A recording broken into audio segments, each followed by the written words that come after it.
Hello students, in this lecture we are going to study Wheatstone network. Wheatstone network is designed by Wheatstone for accurate measurement of unknown resistance. Let us see its construction. Wheatstone's network consists of 4 resistances R1, R2, R3 and R4 connected in such a way that 4 arms are formed: arm AB, arm BC, arm AD and arm DC in the form of quadrilateral ABCD. It is converted into a Wheatstone bridge when a source of EMF is connected across points A and C with plug key K, and galvanometer is connected across points B and D. Out of these 4 resistances, values of 3 resistances are known and 1 resistance is unknown.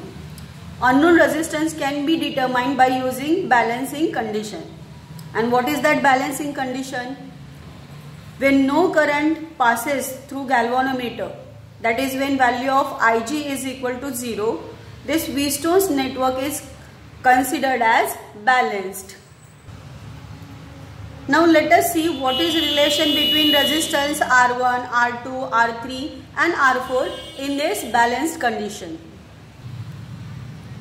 When key K is closed, let I be the current sent by this cell of EMF E. At junction A, current I is split into 2 paths. Let I1 be the current passing through resistance R1 and I2 be the current passing through resistance R3. At junction B, current I1 is again split into 2 parts. Let Ig be the current passing through this galvanometer and remaining part of current I1 passes through resistance R2, and that remaining part is I1 minus Ig. At junction D, arriving current is Ig, arriving current is I2.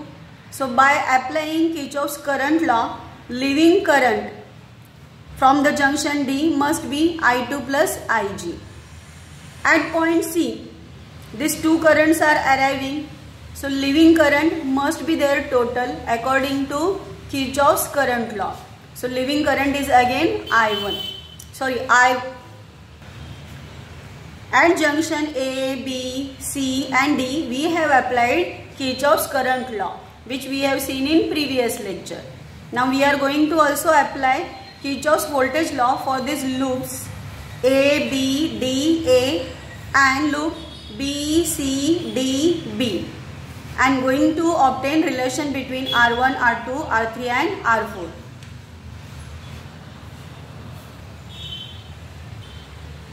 When no current is passing through galvanometer, Wheatstone's network is said to be balanced. At that time, potential at point B is same as potential at point D, and that is why no current is passing through this galvanometer. So remember, D point is always selected in such a way that potential at that point is same as potential at point B.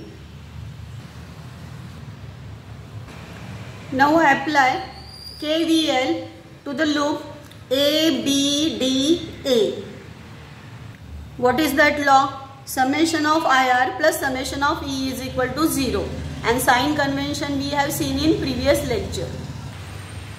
While tracing loop ABDA, current passing through resistance R1 is I1. So product is I1 R1. Direction of current is same in which we are tracing loop. So this product is taken as negative, minus I1 R1.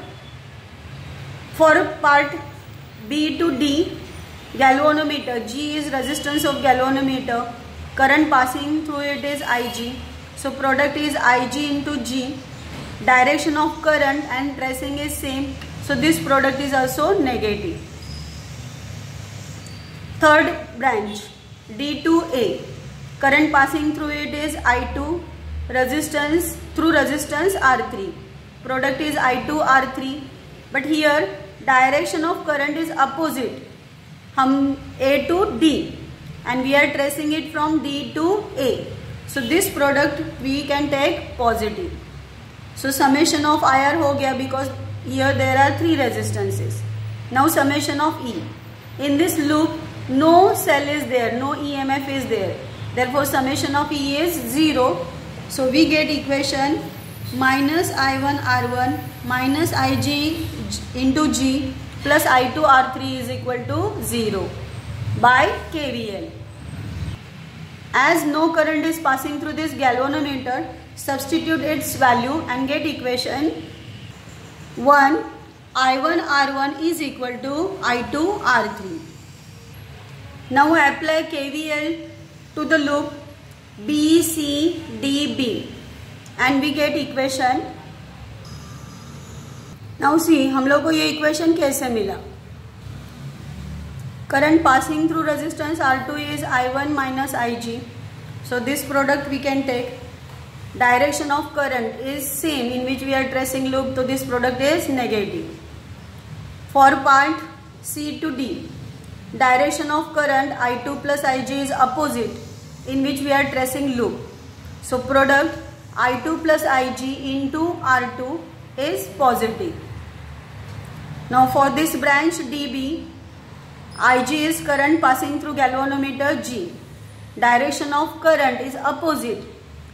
It is from B to D and we are tracing it from D to B. So this product IG into G is also positive and total must be 0 because there is no cell in this loop also. So we get this equation. Now substitute value of IG and simplify it. IG की value कितनी है? 0.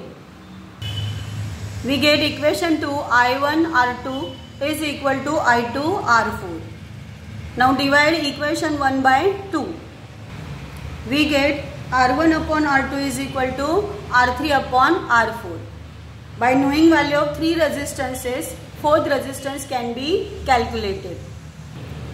Now remember, Wheatstone network works on the principle that there is no flow of electric current between any two equipotential points of an electric circuit. यहाँ पे at point B and D potential is same and that is why no current is passing through this galvanometer. अगर at point B and point D potential same नहीं रहेगा तो इसका मतलब है current will pass through this galvanometer. Current will not pass only when potential at point B is same as potential at point D. Sensitivity of Wheatstone's network depends upon resistance, value of resistance.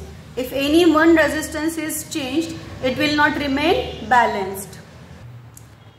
It provides a practical method for determination of an unknown resistance. So we are going to see practical applications of Wheatstone's bridge, जैसे कि meter bridge, post office box. So here we have completed construction and working of Wheatstone's network. Let us see one problem based on Wheatstone's network. Question is, the 4 arms of Wheatstone bridge having the following resistances: AB equal to 100 ohm, BC equal to 10 ohm, CD equal to 5 ohm and DA is equal to 60 ohm. A galvanometer of 50 ohm resistance is connected across BD. Calculate the current through the galvanometer when a potential difference of 10 volt is maintained across AC. So this is given circuit and these are given conditions. Let us write given values. R1 100 ohm, R2 10 ohm, R3 60 ohm, R4 5 ohm. Resistance of galvanometer G is equal to 15 ohm and EMF of cell 10 volt. And we are asked to find current passing through galvanometer, that is value of IG. To solve this, we are going to apply Kirchhoff's voltage law, that is summation of IR plus summation of E is equal to 0. Now here we are going to use 3 loops, A, B, D, A, loop B, C, D, B, and this third loop ADCA. This loop also we are going to use because we are given EMF of cell. So let us obtain three equations by using these three loops. Applying KVL for the loop ABDA, we get this equation. अभी sign convention कैसे use करना है, that all we have seen in previous lecture. So we get this equation. Now substitute given values and simplify it. Dividing this equation by 5, we get equation 1. Apply KVL to loop BCDB and we get this equation. Substitute here values and simplify it. Divide this equation by 5. Multiplying it by 10, we get equation 2. Now add this equation 1 and equation 2 and we get I2 is equal to 31.5 into Ig. Let this be equation 3. Now apply KVL to the third loop ADCA and we get equation. Substitute values and simplify it. We get 13I2 plus Ig is equal to 2. Let this be equation 4. Substitute value of I2 in this equation and we get Ig is equal to 2 upon 410.5. Calculating, Ig is equal to 4.87 into 10 raised to minus 3 ampere, which is equal to 4.87 milliampere. So here current passing through galvanometer and its value is 4.87 into 10 raised to minus 3 ampere.